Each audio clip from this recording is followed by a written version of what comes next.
Hey there, I'm Katie Cat, and this is our weekly Astro Tarot. Before I jump into the cards, I am going to go ahead and look at the diagram of what's going on in the sky.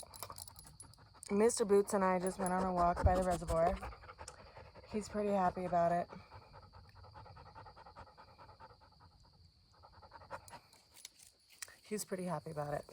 Okay, so it's getting ready to be sunset. It's a little late in the day, so I do apologize, and yet I wanted to make sure to get out this video. It's a little dark in my house at this time of day, just based on lighting, so I decided we would venture outside. We are facing west. The sun is behind me. If I move, you will be blinded by the light. And so today, right after sunset, if you keep looking towards the west, you will actually see a little glimpse of Venus over here on the western horizon, because Venus is over in the sign of Libra. Now, through the night, you won't see very much until about 2 o'clock in the morning. You'll see Jupiter rising on the eastern sky. And then if you get up early in the morning before the sun rises, you will be able to see Mercury on the eastern horizon over here in Leo. It's at the early 20 degrees of Leo, and you'll be able to see that on the eastern horizon.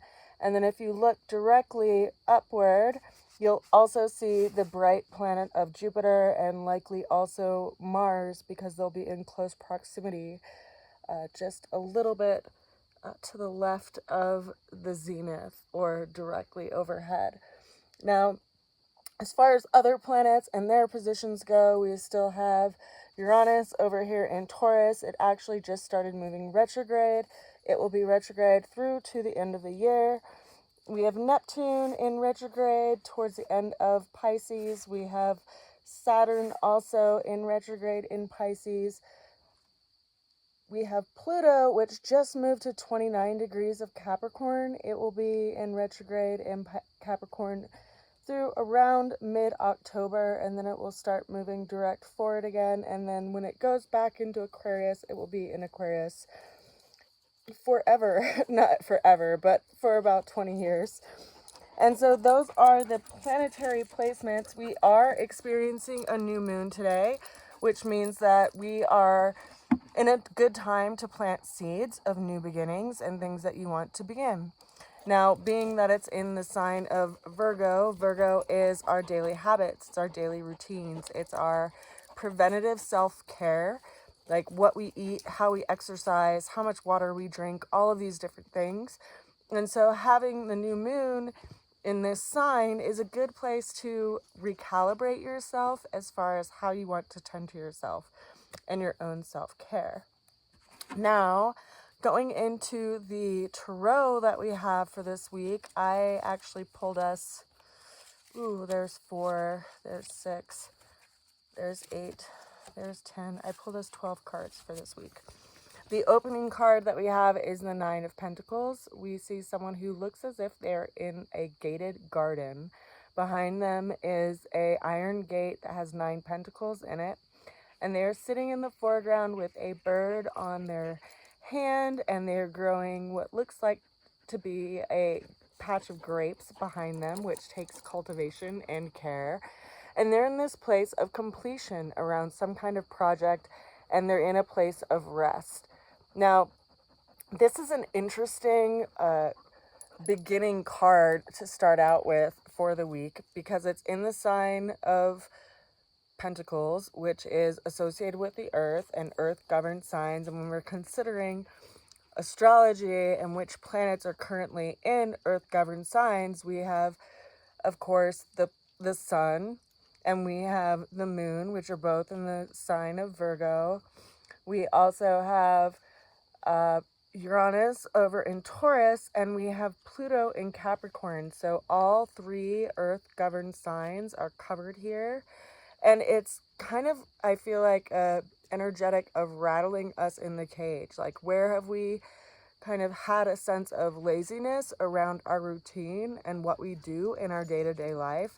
And what is changing right now that's bringing our attention to that, and where we devote our time and where we devote our energy, and what is ultimately calling us to have some kind of shift because of that energetic of Taurus and Uranus in the sign of Taurus, because Uranus likes to shake things up. Uranus likes to change things.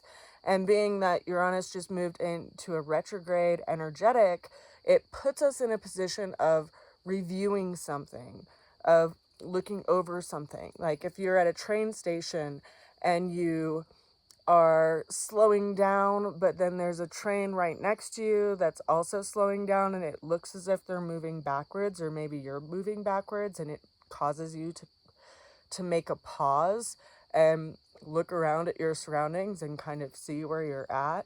That's what retrograde energetics are like. And we currently have a lot of planets in retrograde, but the one that is calling to my attention the most is the planet of Uranus, because it will be retrograde through the end of the year, and it is the planet that calls us towards change.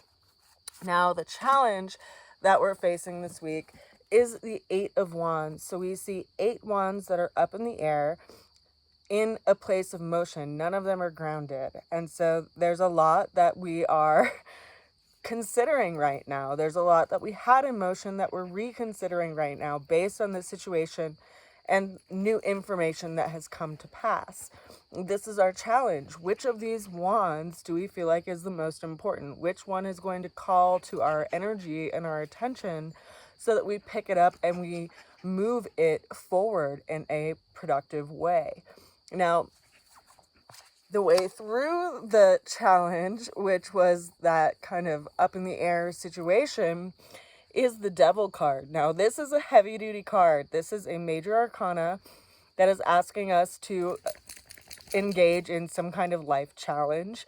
Now, consider that the major arcana of the Devil is associated with the sign of Capricorn, which is where Pluto currently is, bringing its transformation. Capricorn is typically associated with our life path, our legacy, what we're moving toward, what we're progressing toward as far as what we want to achieve, because Capricorn is governed by the mountain goat. It's what continues to pursue something without fear.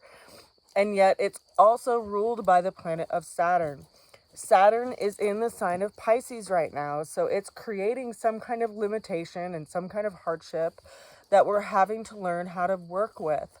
And when we look at this card, we see what looks to be these two naked figures in the foreground, a male and a female figure. They both have their hands on what looks to be a wheel, which is associated with a cycle or a wheel of time. Consider that Saturn is the planet that is said to govern time because it takes about 29 years to move around the zodiac. So whenever it's in a sign, it is in that sign for about 2.5 years, calling us to task and calling our attention to that which we need to have some sense of responsibility around. Like, is this going to work? Is this in alignment? What cycle are we connected to and we are attached to that is ultimately not in our best judgment? And it's interesting that this comes up because right now we have the sun in Virgo, and we also have the moon in Virgo, both, right? Because it's a new moon today. And then we have Mercury, which started moving direct just a couple of days ago, which was in Leo. It was moving retrograde. It will be in Virgo in a couple of days. Now, why that stands out to me is because Virgo is governed by the planet of Mercury. It's governed by how we see things, how we perceive things, how we describe things, and how we put our attention towards things. And Virgo is the sign that ultimately governs our day-to-day life, our day-to-day activities. So we are being called to task in this because Saturn is sitting in the opposite sign. Saturn is sitting in the sign of Pisces, which is a sign that's associated with some kind of escapism. It can also be associated with isolation, meditation, where we separate ourselves from the mundane. So it can be a sign that's associated with something that's spiritual, but ultimately it's that which is far removed from our day-to-day life. And it is something that could be sacred. But there's this juxtaposition going on between these two energies because it's at a 180-degree relationship or opposite relationship. We have the sun and we have the moon in Virgo, and then we have Saturn over in Pisces in the opposite sign. So where are our limitations in our day-to-day habits? What are our triggers? I think that's what this is asking us to look at. If we want to progress, if we want to put our energy towards that which we are called toward, we have to see what is pulling us away from that. And that has to tend to our habits. We have to look at what triggers us to self-sabotage, what triggers us to continue to do the behavior that ultimately gets in the way of us embracing the behavior that will take us in the direction that we want to go. And without looking at that, we don't really have much chance for change. So it's a heavy duty card for sure, but it's something to acknowledge if we want to make any progress. Now, in regards to the ultimate outcome, we have the Justice card. Now, the Justice card is associated with the sign of Libra, which is where Venus is right now in its rulership, I might add. And we see the Justice card, a person who's sitting on a throne, holding a scale, and in the opposite hand, they have a sword, which has a flame of swords on its tip, as if they were taking guidance with the information that they're gathering and weighing in order to make the best decision, right? They're being a conduit of sorts, and there is a decision that has to be made. We have to decide which fork of the path we want to go down, right? They say there's a fork in the road, and which path do you take? Well, taking the path that's less traveled by is going to make the most difference. If you're dealing with any kind of habit that could be addictive in nature, which could be self-sabotaging in that way, this could be a very useful time to look at that, considering that is in the realm of Pisces and in the realm of escapism, and Saturn is calling our attention to that. Saturn is calling our attention to a sense of responsibility in that, and making choices based on the information that we know and based on the truths that we've been able to witness in ourselves and in our surroundings. So it's a pretty powerful major arcana to show up again, especially with Venus being in the sign of Libra right now, and the North and South Node, which are getting ready to change their position. Consider that the North and South Node are currently in Aries and Libra. We have the North Node over in Aries, the South Node in Libra, and within the next month, we are going to have the North Node in Pisces and the South Node in Virgo. So those energetics are going to change. So what is it in relationship that is getting in the way of our own identification of self? And what choices do we need to make in relationship that are truly honorable to ourselves and the path that we are ultimately trudging towards? Now, that's some pretty heavy duty stuff right now. We're going into some interesting times. Now, that's further clarified by the Two of Cups. We see another relationship kind of energetic, or another relationship card. We see two people that are in reciprocal relationship. One person is giving to the other, and the other person is reciprocating and giving an equal measure of the cup in front of them as well. And so, are you in a relationship like this? If not, if something has just been in a place of upheaval, because Saturn tends to do that, Saturn tends to put something in our face that is just not workable anymore, it could in fact be shutting a door for a new door to be opening.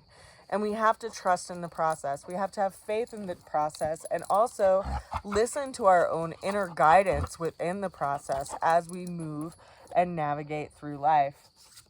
Now, that is further clarified by the Six of Swords. Now, in the Six of Swords, we see three people that are in a boat that are moving out of what looks like turbulent waters to still waters. And that is the energetics of this card, is moving from something that's turbulent into something that's peaceful. And so trust in that process, and knowing that it is a new moon right now, whatever has been turbulent in your life is in a process of movement. just like energy is in movement, just like emotions are in movement, just like the sun is in movement and is getting ready to set, and we will see different things here shortly once we are in an evening sky. We have to give some kind of consideration and faith to the action of time itself and what we can witness through the action of time itself, and trusting in the process that if something feels like it is uneasy, it is perhaps moving us to a place of peace ultimately. Now, that is further clarified by the Five of Pentacles. We see people who are going through some kind of loss, some kind of hardship, and yet they're going through that hardship to find a stronger connection to what is spiritual, what is sacred. They are having to recalibrate where they look as far as their attention, and that is what is going to open up the new doorways for them. Now, this is further clarified by a couple of cards, which is actually pretty interesting to me. We have the Page of Swords, further clarified by the Knight of Swords, further clarified by the Four of Swords, and then we have finally the Lovers, and then ultimately the Four of Wands. So all of this energy that is focused around sword energy, all of this energy that's focused around communications, how we perceive things, what we focus on in the realm of the mind. And yet we have Jupiter up in the sign of Gemini right now. We have Mars in the sign of Gemini right now. We have the sun and the moon in the sign of Virgo right now, and Mercury getting ready to move into the sign of Virgo right now. So all of this energy is going on in the mind. And how are we practical with it? Well, we're practical with where we put our attention in the mind by where we put our attention and our effort in our day-to-day activities. And we are currently in the zone of Virgo. We're in the zone of Virgo where we have to look at our routines. We have to come up with new routines. We have to look at what we're eating. We have to tend to ourselves. And everything that we do for ourselves by way of routine is going to help the mind. It's going to help the body. It's going to help the emotions. And all of it gives us some kind of foundation so that when things change and things shift, we aren't as rattled by them.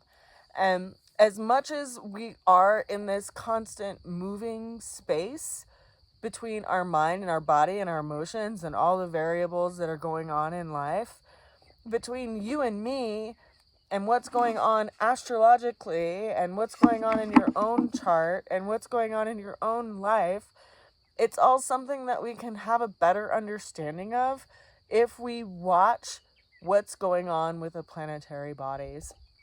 And I think it's interesting because we have these tools of tarot, we have these tools of astrology, and yet we're each very, very unique in our own lives. And what they're calling us to look at and what they're calling us to work with, and what they're calling with us to develop can sometimes come down to where we put our attention.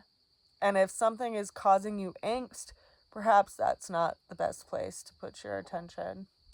And there's something else more worthwhile that will bear you more fruit.